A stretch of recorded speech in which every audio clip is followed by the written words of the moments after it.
Sungguh kami bersyukur di siang hari ini Tuhan yang telah menuntun kami datang ke rumah-Mu Tuhan, memuji dan memuliakan Tuhan, meninggikan Tuhan. Ketika kami meninggikan Kau, maka kemuliaan-Mu akan menarik kami untuk semakin intim dengan pribadi-Mu yang kudus. Kami buka hati kami untuk diberkati sekali lagi Tuhan. Beracarlah ya Bapa, Roh Kudus, ajar kami untuk mengerti kehendak Tuhan. Segala roh-roh intimidasi yang berusaha menghalangi kami diberkati, kami satu hati, kami patahkan dalam nama Yesus. Setan roh jahat kami perintahkan mundur, pergi jauh dari tempat ini. Berfirmanlah Tuhan, nyatakan kuasa-Mu, sembuhkan yang sakit, kuatkan yang lemah.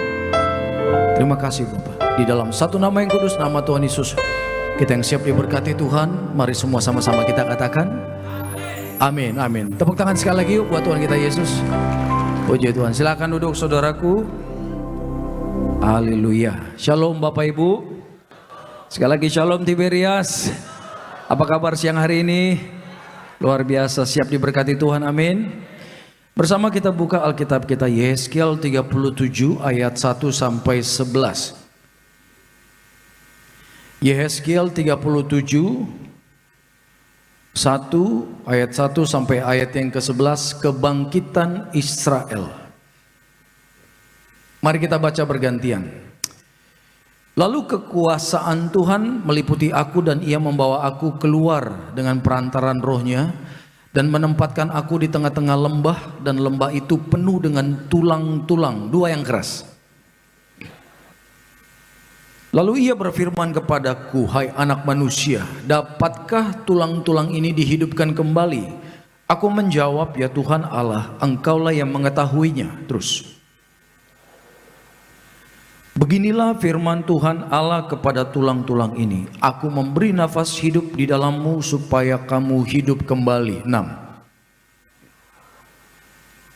Lalu aku bernubuat seperti diperintahkan kepadaku, dan segera sesudah aku bernubuat, kedengaranlah suara sungguh, suatu suara berderak-derak, dan tulang-tulang itu bertemu satu sama lain. 8. Maka firman-Nya kepadaku, bernubuatlah kepada nafas hidup itu, bernubuatlah hai anak manusia, dan katakanlah kepada nafas hidup itu, beginilah firman Tuhan Allah, hai nafas hidup, datanglah dari keempat penjuru angin dan berhembuslah ke dalam orang-orang yang terbunuh ini supaya mereka hidup kembali. Terus 11 bersama-sama. Firman-Nya kepadaku, hai anak manusia, tulang-tulang ini adalah, terus puji Tuhan. Bapak Ibu, kalau kita lihat latar belakang dari Yehezkiel 37, ini adalah satu penglihatan, ya. Penglihatan itu artinya kejadian di alam roh yang Tuhan sampaikan kepada hambanya, yaitu Yehezkiel, perihal tentang orang Israel. Jadi penglihatan ini saudaraku berbicara tentang orang Israel yang sudah dibawa untuk menjadi tawanan Nebukadnezar di Babel. Ya. Di dalam ayat 37 ini, orang Israel mereka sedang di Babel untuk jadi budak, bayangkan saudaraku. Kalau Indonesia dulu kalah berperang dengan Belanda, walaupun kita dijajah, tapi nenek moyang kita tetap tinggal di Indonesia, benar nggak? Ya. Nah, kalau di dalam ayat 37 ini hampir sama dengan kejadian ketika di Mesir. Orang Israel kalah berperang dengan Babel. Karena kalah berperang, maka seluruh orang Israel dibawa untuk jadi tawanan di sana. Dan dibawa di sana bukan setahun 2 tahun, 70 tahun. Jadi orang Israel ini sudah punya pengalaman berkali-kali keluar dari negaranya karena kalah berperang. Dan penyebabnya ternyata saudaraku, mengapa mereka diizinkan Tuhan menjadi tawanan keluar dari negaranya sendiri? Karena mereka meninggalkan Tuhan. Mereka menyembah berhala. Bayangkan, dari sekian banyak bangsa saat itu di atas muka bumi, Israel ini bangsa kesayangan Tuhan. Katakan kesayangan. Ternyata sekalipun kesayangan, kalau salah, tetap ada hukuman. Katakan amin Bapak Ibu. Amin. Artinya kita nggak bisa sembarangan, aku udah anak Tuhan, Tuhan ngertilah kalau saya jatuh dalam dosa. Enggak saudaraku, konsekuensi dari pemberontakan kita kepada Tuhan itu tetap ada Bapak Ibu. Karena itu pastikan siang malam kita hidup di dalam ketaatan kepada Tuhan. Ikuti apa yang Tuhan mau. Jadi walaupun statusnya adalah bangsa yang disayang Tuhan, tapi ketika mereka melakukan dosa terus menerus, ditegur tidak mau berubah, dinasehati tidak mau terima, alhasil bangsa ini diizinkan, katakan diizinkan. Diizinkan Tuhan, dikalahkan di dalam peperangan, diserbu oleh Nebukadnezar dan pasukannya, kalah telak dan kemudian dibawa oleh Nebukadnezar untuk menjadi pekerja di negara mereka. Sehingga penderitaan orang Israel double. Karena apa? Selain mereka menjadi tawanan, menjadi budak, yang kedua mereka rindu kampung halaman. Benar gak? Kita kalau merantau ke negara orang gak mudah loh. Apalagi kalau kita udah terbiasa dengan makanan asal kita, saudaraku. Betul. Kayak contoh kayaknya ke Amerika enak ya, ke Eropa enak. Tapi coba kalau lama 3-4 bulan di sana, makanan kita yang di sini ada karedok, ada gado-gado, ada arsik, apalagi saudaraku. Ya, susu horbo. Orang Ibrani banyak di sini. Ya kan? Di sana nggak ada saudaraku. Waduh, menderita. Ada Indomie di sini, di sana nggak ada. Pokoknya menderita luar biasa. Nah, orang Israel pasti Bapak Ibu sedihnya karena apa? Mereka harus tinggalkan rumah yang mereka bangun, tinggalkan ternak yang mereka pelihara, ladang yang sudah mereka usahakan, kebun anggur, segala macam, dan kemudian yang statusnya mungkin sebagian besar orang-orang terhormat di Israel, orang-orang yang ternama, tapi begitu sampai di Babel semua statusnya sama, budak. Gak mudah. Artinya orang Israel berada di titik nol saat ini, saudara. Penyebabnya dosa. Siapa mereka? Bangsa kesayangan Tuhan. Artinya di sini kita diajarkan, kita tidak boleh sembarangan sama Tuhan. Katakan amin. Amin. Tuhan Allah yang tegas. Dia memang penuh kasih sayang, betul. Tapi dia juga tegas Bapak Ibu. Karena apa? Kenapa Tuhan tegas kepada dosa? Karena dosa bisa memisahkan kita dari Dia. Coba renungkan. Dosa itu memisahkan Bapak Ibu dari Tuhan. Makanya Tuhan tegas dengan dosa.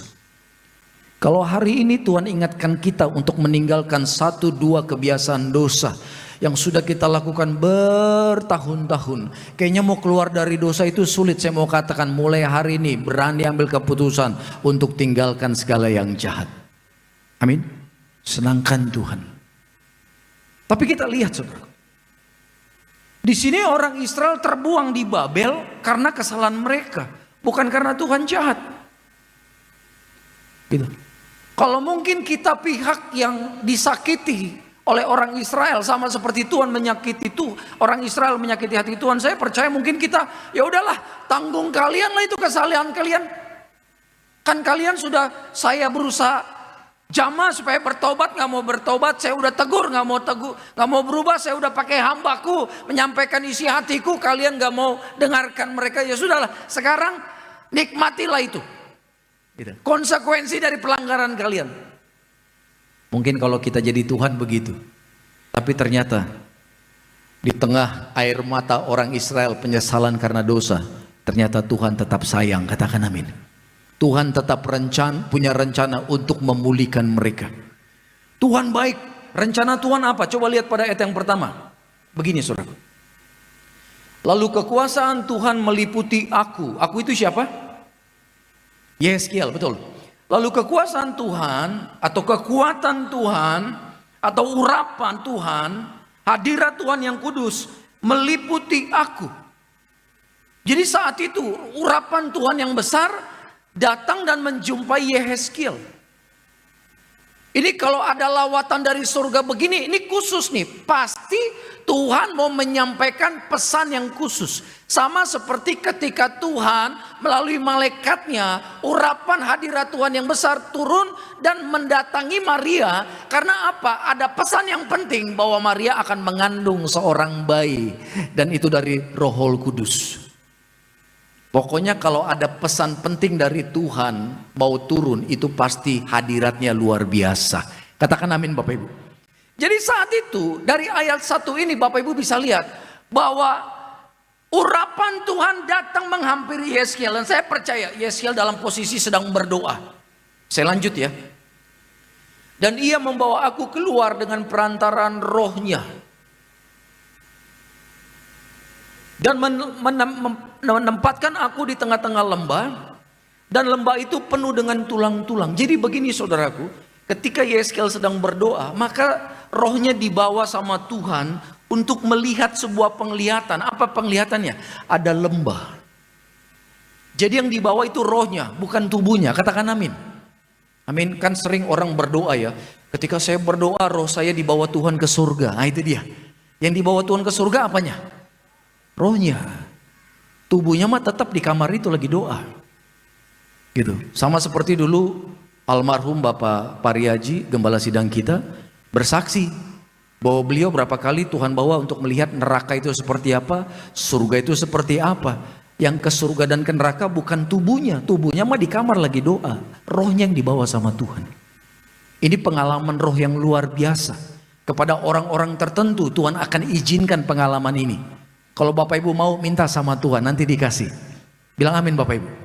Jadi Yeskiel rohnya dibawa sama Tuhan. Kemana? Nggak tahu. Pokoknya Yeskiel lihat lembah. Nah di lembah itu sejauh mata memandang dia melihat tulang belulang. Di zaman itu kalau manusia mati dikubur, manusia mati dan tidak dikubur dan sampai tulang belulangnya berserakan, itu penghinaan saudaraku. Jadi di sini ada gambaran bahwa orang Israel benar-benar dalam keadaan terhina. Benar-benar terhina. Karena apa? Bangsa terhormat yang disayang Tuhan itu menjadi budak di bangsa asing. Bayangkan, ini posisi terhina saudaraku. Tuhan pasti nggak mau begitu. Tapi karena mereka tidak mau bertobat dari dosanya, Tuhan izinkan mereka melalui proses untuk belajar rendah hati di hadapan Tuhan. Katakan amin. Amin. Seringkali proses yang sulit yang sedang kita hadapi saat ini, ternyata karena dulu-dulu kita ditegur Tuhan bertobat, kita nggak mau bertobat, kita ngeyel sama Tuhan. Jadi kesulitan-kesulitan, tantangan yang sedang kita hadapi, ini proses Bapak Ibu sedang direndahkan hatinya sama Tuhan. Supaya kita rendah hati di hadapan Yesus. Katakan amin Bapak Ibu. Kalaupun itu sedang terjadi, relakanlah hatimu. Izinkan Tuhan bentuk hati kita seperti hati Dia. Jangan pernah lawan Tuhan. Pesan saya siang hari ini, jangan pernah lawan Tuhan. Kita ini bukan siapa-siapa di hadapan Dia. Amin Bapak Ibu. Mungkin sikap kita nggak ngelawan, tapi pikiran kita, hati kita nggak mau tunduk sama Tuhan. Sami mawon, itu sama aja kita melawan sama Tuhan. Nah, ternyata di lembah ini Yeskiel sedang mendapatkan penglihatan rohani tentang kehidupan rohani orang-orang Israel. Yang Tuhan perlihatkan adalah tulang belulang. Bahkan ayat kedua dikatakan tulang itu dalam keadaan kering. Bukan tulang yang basah dan ada sumsumnya. Tidak. Tulang yang kering. Benar-benar mati. Tidak ada kehidupan. Apa arti penglihatan ini saudaraku? Ternyata begini Bapak Ibu. Saya mau tanya. Orang Israel itu masih hidup atau sudah mati? Tolong jawab saya. Masih hidup atau sudah mati? Masih hidup. Karena mereka jadi budak di Babel. Benar gak? Jadi tawanan. Lah yang Tuhan tunjukkan kepada Yeskiel ini tulangnya siapa? Ini penglihatan saudaraku. Secara fisik orang Israel masih hidup. Tapi secara rohnya mati di hadapan Tuhan. Makanya yang Tuhan tunjukkan tulang belulang yang kering. Gambaran no life. Tidak ada kehidupan. Jangan sampai kita jadi orang Kristen yang secara fisik kita ke gereja, kita baca firman, tapi roh kita jauh dari Tuhan. Renungkan baik-baik ini saudaraku. Mungkin orang lain gak lihat loh roh kita mati. Bahkan mungkin kita tidak merasa roh kita lagi sekarat. Kita merasa kita baik-baik aja. Aku ke gereja kok, aku baca firman. Tapi ternyata kita jauh dari Tuhan. Jangan terlalu percaya diri. Kita begitu percaya diri merasa saya baik-baik saja sama Tuhan. Tapi ternyata Tuhan gak kenal sama kita. Di dalam Matius pasal 7 saudaraku, ketika Yesus datang, maka akan ada percakapan yang begini. Tuhan, bukankah kami bernubuat demi namamu? Bukankah kami mengusir setan demi namamu? Bukankah kami menyembuhkan orang sakit demi namamu? Mereka ini siapa? Pelayan-pelayan Tuhan yang mungkin seperti saya pendeta saudaraku. Pelayanan, PD, yang namanya pendeta gak mungkin gak dikenal Tuhan. Saya dikenal Tuhan dong. Karena dia berpikir, oh saya doain orang sakit sembuh. Benar gak? Saya doakan orang terikat setan-setannya pergi. Saya percaya saya pasti dikenal Tuhan. Tapi begitu Tuhan datang, Tuhan bilang apa? Enyala dari hadapanku. Wih, itu kaget luar biasa. Bapak Ibu pernah ditolak orang gak? Hello? Secara halus maupun kasar pernah ditolak orang gak? Pernah nggak boleh diizinkan masuk ke rumahnya atau ke kantornya atau ke teritorial dia? Pernah nggak ditolak begitu? Jangan masuk sini. Pernah nggak digituin? Secara halus maupun kasar. Pernah? Kalau pernah, saya mau nanya, sakit hati nggak? Sedih nggak? Sedih. Tapi kalau yang ngusir Yesus, pergilah dari hadapanku. Saya mau katakan, itu kau akan takut luar biasa. Karena apa? Kalau sudah diusir Tuhan saat itu, ketika Tuhan datang, tidak ada lagi kesempatan untuk memperbaiki hidup kita lagi dengan Tuhan. Karena apa? Sudah habis waktunya. Orang-orang ini di dalam Matius pasal 7, orang-orang yang terlalu percaya diri, saya aman, saya baik-baik aja sama Tuhan. Ternyata Tuhan bilang, no, saya nggak kenal kamu.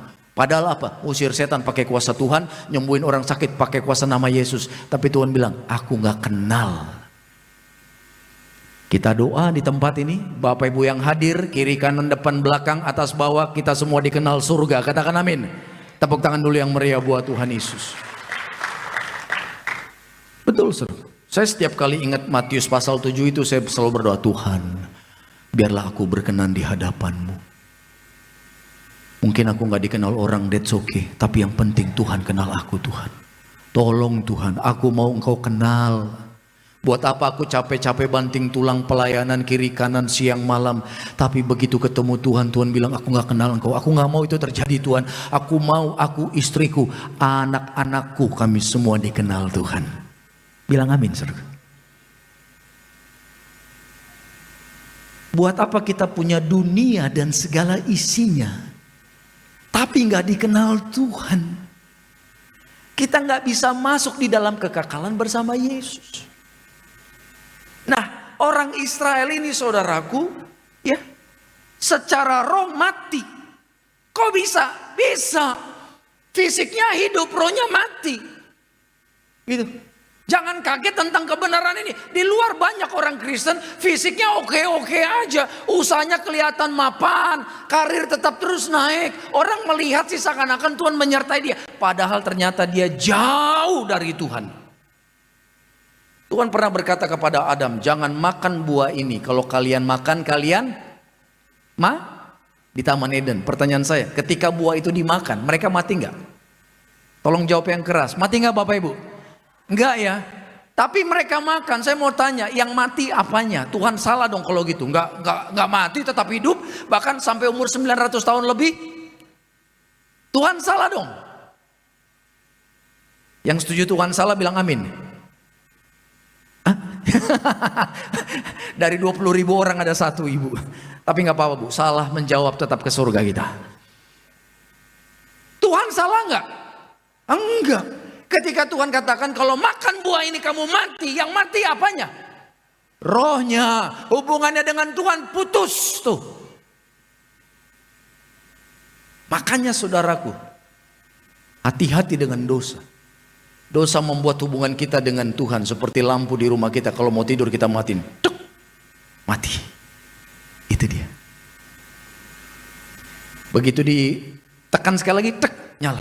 Kenapa nyala? Karena di dalam saklar itu, di balik saklar itu kabelnya nyambung. Tapi begitu diklek, putus. Nyambung ini. Ketika kita matiin, tek, putus. Lampunya mati. Ketika kita pencet lagi, tek, ketemu lagi kabel dengan kabel, nyala dia. Bapak Ibu, dosa membuat kita jauh dari Tuhan. Katakan amin. Mati roh kita. Banyak orang Kristen gak sadar, rohnya lagi mati, saudaraku. Tapi yang luar biasa, sekalipun orang Israel dalam keadaan mati rohnya, Tuhan berinisiatif. Ini inisiatifnya Tuhan. Pemulihan Tuhan orang Israel ini, saudaraku, bukan datang dari mereka. Ini pemulihan datangnya atau inisiatornya Tuhan langsung. Jadi lihat, dalam keadaan kita dimanapun, dalam keadaan berdosa sekalipun, Tuhan tetap datang untuk memulihkan kita. Bangga gak punya Tuhan Yesus? Bangga ya? Bangga, saudara. Saat kita memberontak, saat kita jauh dari Tuhan, justru Tuhan yang datang supaya apa? Kita pulih dengan Dia. Apa yang Tuhan lakukan kepada orang Israel? Lihat, saudaraku. Pada ayat yang ketiga. Lalu Tuhan berfirman kepadaku, hai anak manusia, dapatkah tulang-tulang ini dihidupkan kembali? Aku menjawab, ini Yeskiel menjawab, ya Tuhan Allah, Engkaulah yang mengetahui. 4. Lalu firman-Nya kepadaku, bernubuatlah. Katakan bernubuat, Bapak Ibu. Bernubuatlah mengenai tulang-tulang ini, dan katakanlah kepadanya, hai tulang-tulang yang kering, dengarkanlah firman Tuhan. Beginilah firman Tuhan Allah kepada tulang-tulang ini, aku memberi nafas hidup di dalammu, supaya apa? Kamu hidup kembali. Jadi di sini kita bisa lihat, yang berinisiatif datang supaya orang Israel pulih dengan Tuhan itu Tuhan sendiri. Gitu. Dan Tuhan perintahkan seorang nabinya yang bernama Yeskiel itu untuk bernubuat. Bapak Ibu tahu nggak arti kata bernubuat? Bernubuat itu artinya memperkatakan hal-hal yang akan terjadi di masa depan. Contoh, ada seorang bapak mendoakan anaknya dan Tuhan bicara, anakmu ini akan kuurapi menjadi hamba Tuhan di masa depan.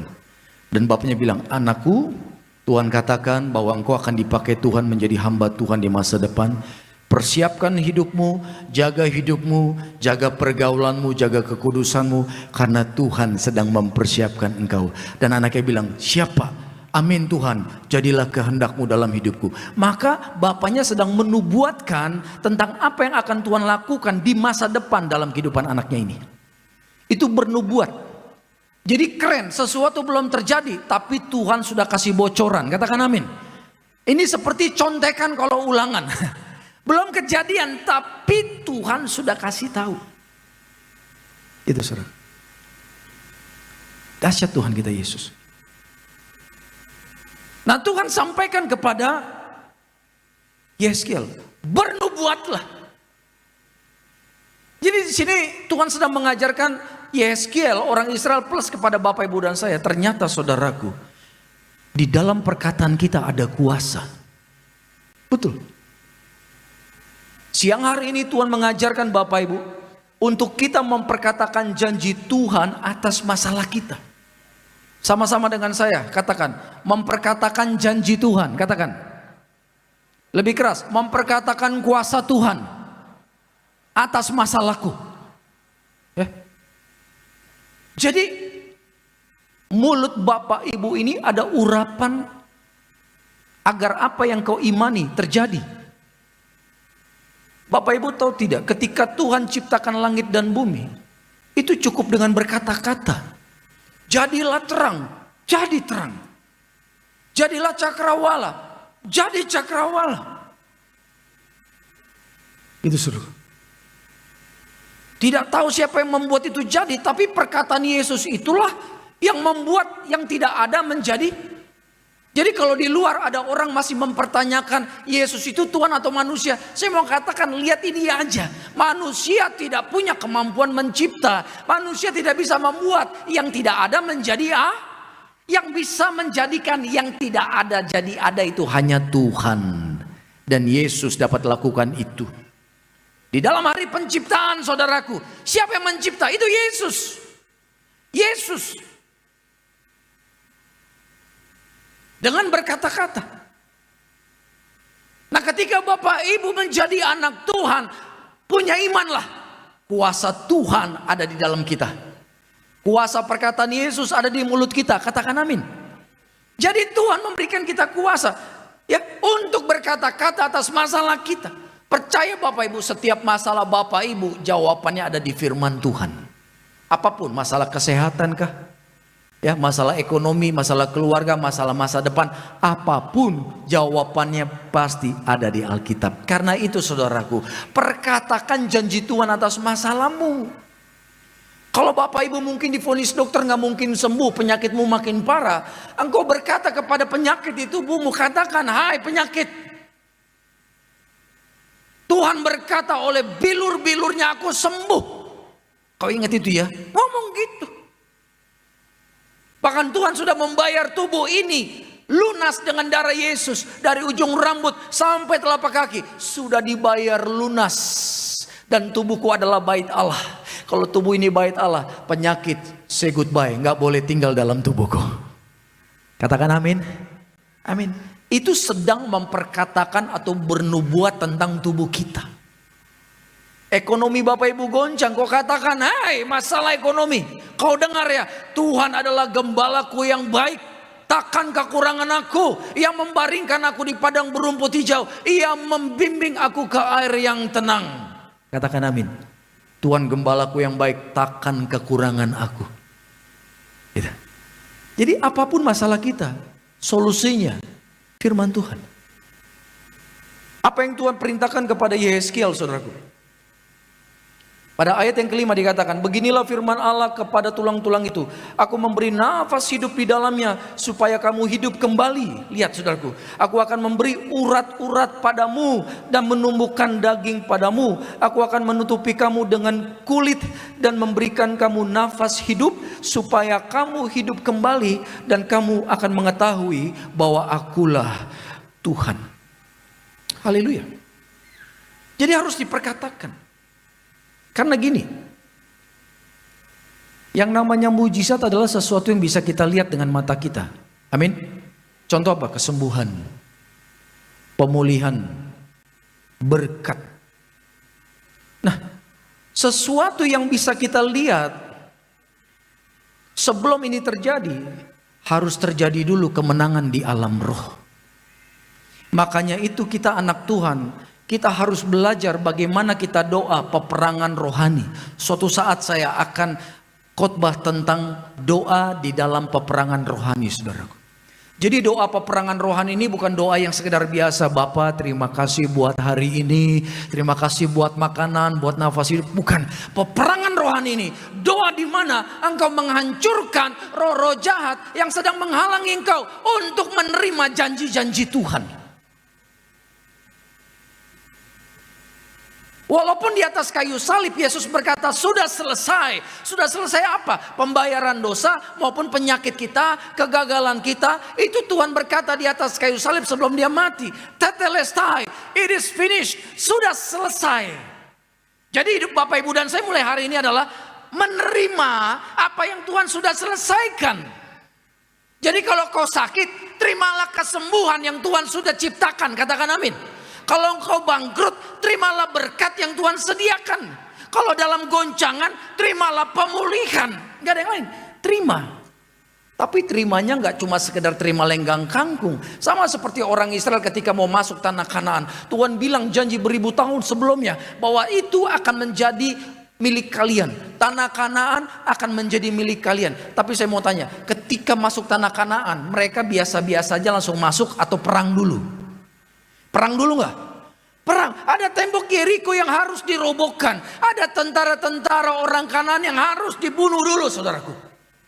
Walaupun sudah dijanjikan Tuhan, tetap ada peperangan. Tapi imanilah, peperangannya adalah peperangan yang pasti dimenangkan.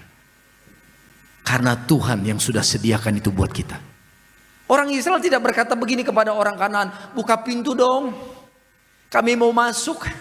Tuhan bilang ini punya kami, kalian keluar ya. Enggak gitu. Tanah Kanaan itu bukan tanah kosong. Udah ada orang di situ. Tapi Tuhan bilang tanah itu berlimpah susu dan madu dan itu buat kalian. Masuk. Tapi ada penghuninya, Tuhan bilang lawan karena kemenangan sudah kuberikan. Tepuk tangan buat Tuhan Yesus. Jadi ketika Bapak Ibu masuk dalam doa peperangan, engkau memohon kesembuhan buat Tuhan. Sebelum kesembuhan terjadi di tubuhmu, perangi dulu roh-roh jahat yang berusaha menghalangi kita sembuh. Patahkan itu roh-roh penghalang itu. Masuk di dalam peperangan, doa, puasa, intim sama Tuhan. Engkau mengharapkan pemulihan di bisnismu, di ekonomimu. Perangi roh bangkrut, perangi roh gagal, perangi roh-roh yang menghalangi untuk engkau terima berkat dari Tuhan. Patahkan rohnya, ikat, hancurkan dalam nama Yesus. Kalau di alam roh engkau sudah menang, lihat di alam nyata pasti akan terjadi. Makanya itu Alkitab berkata, saudaraku, bahwa akhirnya Yehezkiel menubuatkan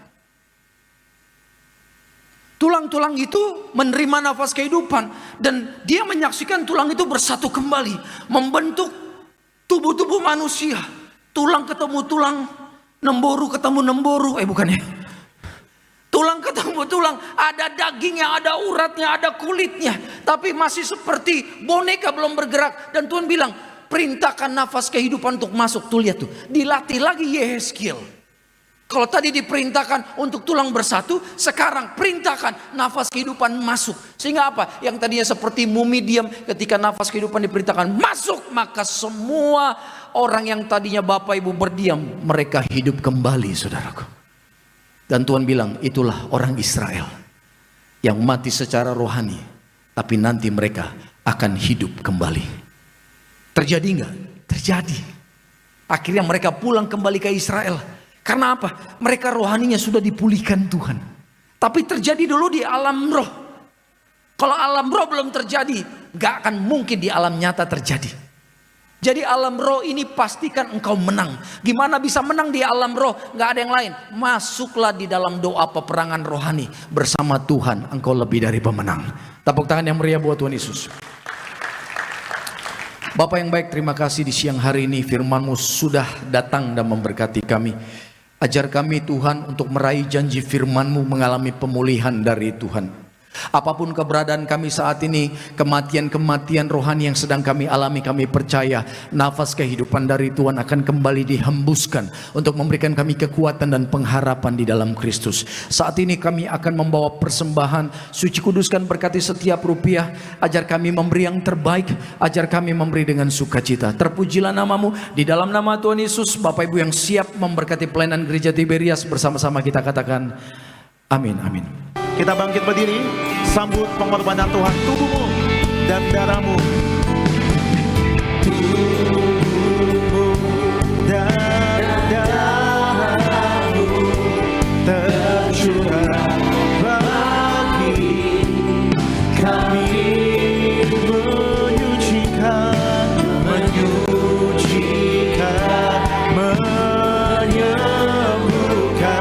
sempurnakan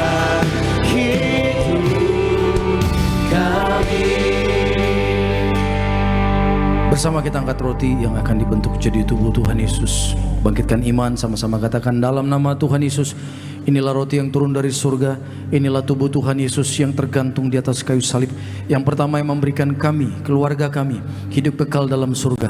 Kedua, menyempurnakan tubuhku sehat sempurna, menyempurnakan jiwa dan rohku agar dibangkitkan pada akhir zaman. Yang ketiga, tubuh Kristus yang tertombak, tertikam di atas kayu salib, agar kami bersama keluarga tidak terkapar di meja operasi, tidak terkapar di rumah sakit. Kami tidak lumpuh, tidak pikun, tidak koma, tidak terkapar di ruang ICU. Kami tolak kanker tumor, kami tolak leukemia. Doaku siang ini, segala penyakitku sudah sembuh, diangkat di atas kayu salib. Dalam nama Tuhan Yesus, inilah roti yang turun dari surga, inilah tubuh Tuhan Yesus Kristus.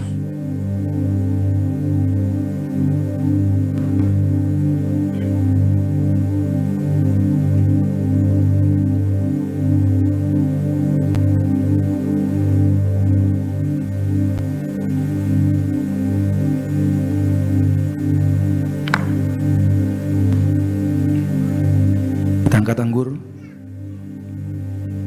Yang akan dibentuk jadi darah Tuhan Yesus. Bersama-sama sekali lagi, dalam nama Tuhan Yesus, inilah darah Tuhan Yesus yang tertumpah di atas kayu salib sebagai perjanjian yang baru dan yang kekal. Yang pertama, kami bertobat menolak dosa, menolak setan-setan dan perbuatannya. Keluargaku, keluarga yang kudus. Kami menolak perzinahan, percabulan. Kami menolak poligami, poliandri. Kami menolak perceraian, mulut diurapi penuh kuasa, tidak berdusta. Kami tolak fitnah atas keluargaku dan gereja. Yang kedua, oleh darah domba Allah kami menjadi warga surga, anak kerajaan surga, punya rumah di bumi dan di surga. Yang ketiga, oleh bilur-bilur Tuhan Yesus, mulai hari ini dari ujung rambut sampai telapak kaki sehat sempurna, tidak sakit kepala, tidak migrain, tidak vertigo.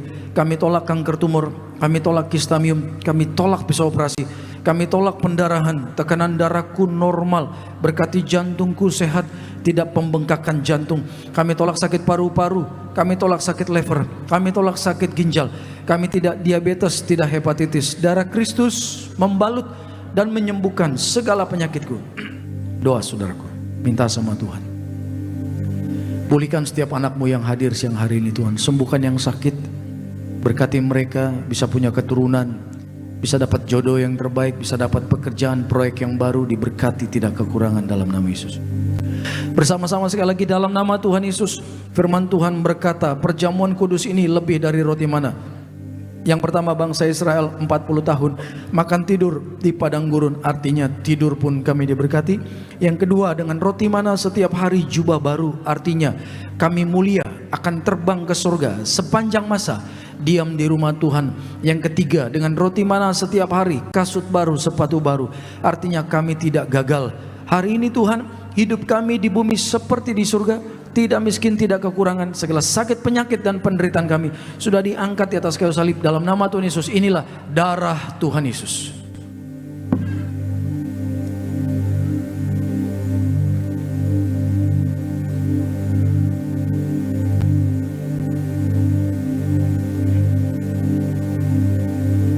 Bapak Ibu yang telah menyatu dengan tubuh darah Tuhan Yesus, kembali kita boleh bangkit berdiri. Angkat tangan Bapak Ibu mengucap syukur buat kasih-Nya, buat kebaikan Tuhan Yesus. Tubuhnya dan darahnya tercurah bagi Bapak Ibu dan saya. Mari angkat tangan kita dengan hati bersyukur.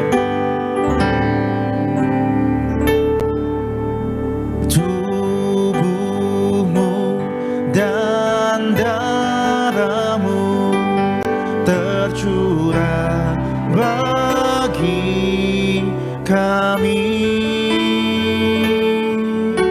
menyucikan, menyembuhkan, sempurnakan hidup kami. Saat ini hamba berdoa di dalam nama Bapa, Putra dan Roh Kudus, di dalam nama Tuhan kami Yesus Kristus. Tuhan, biarlah Kau ulurkan tangan-Mu dari surga, jamah agar setiap tetes dari minyak ini menjadi api yang menyatakan kemuliaan, kuasa-Mu, kesembuhan-Mu, kelepasan, bahkan kekuatan yang baru mengalir bagi setiap anak-Mu yang terima minyak ini. Dalam nama Tuhan Yesus, inilah minyak urapan yang kudus. Inilah minyak urapan yang kudus. Bapak Ibu yang mau didoakan bisa maju setelah kita doa syafaat, tundukkan kepala kita. Terima kasih Tuhan di siang hari ini. Tuhan sudah memberkati setiap kami datang, kami dipulihkan, kami datang kekuatan baru mengalir. Firman-Mu mengajarkan kepada kami betapa pentingnya kami menjaga kerohanian kami di hadapan Tuhan. Tolong kami Tuhan, pulihkan sebagaimana Tuhan pulihkan hubungan orang Israel dengan Engkau melalui hamba-Mu Yeskel. Saat ini terjadi pemulihan bagi setiap kami. Anak-anak-Mu yang jauh dari Engkau, tarik kembali mereka untuk dekat dengan api kekudusan-Mu, dengan kemuliaan-Mu, dengan kasih-Mu, karena Engkau sumber berkat satu-satunya yang abadi bagi kami. Terima kasih ya Bapa, kuatkan yang lemah, hancurkan segala belenggu kuasa-kuasa kegelapan yang berusaha mengganggu kami. Kami terus berdoa buat pelayanan Gereja Tiberias. Berkati Ibu Gembala sidang kami, Pak Aristo, Pak Argo, diberkati Tuhan dengan kuasa yang melimpah untuk memberkati banyak umat-Mu Tuhan Yesus, dan hikmat mengalir untuk memimpin Gereja Tiberias. Kami doa juga buat teman-teman yang sudah pelayanan siang hari ini, WL Tuhan, para singer, imam-imam musik, choir, anak-anak muda yang luar biasa. Asyar Kolektan, guru sekolah minggu, koordinator tempat ini Bapak David bersama Ibu, diberkati Tuhan, diberikan kesehatan, kekuatan, damai sejahtera, dan Tuhan berikan kemampuan apa yang mereka kerjakan pasti berhasil. Terima kasih Bapak, sepanjang perjalanan kami pulang, kami minta perlindungan malaikat surga menjaga mengawal kami tiba dengan selamat. Saudaraku, arahkan hati kita kepada Tuhan, angkat tangan. Terimalah berkat dari Bapa, kasih dari Tuhan kita Yesus Kristus, penyertaan yang manis dari Allah Roh Kudus akan menyertai kehidupan kita mulai siang hari ini sampai Maranatha. Tuhan kita Yesus datang kedua kali, jemput kita semua di awan-awan yang permai. Yang bangga jadi anak Tuhan Yesus, mari semua bersama-sama kita katakan amin. Amin. Amin.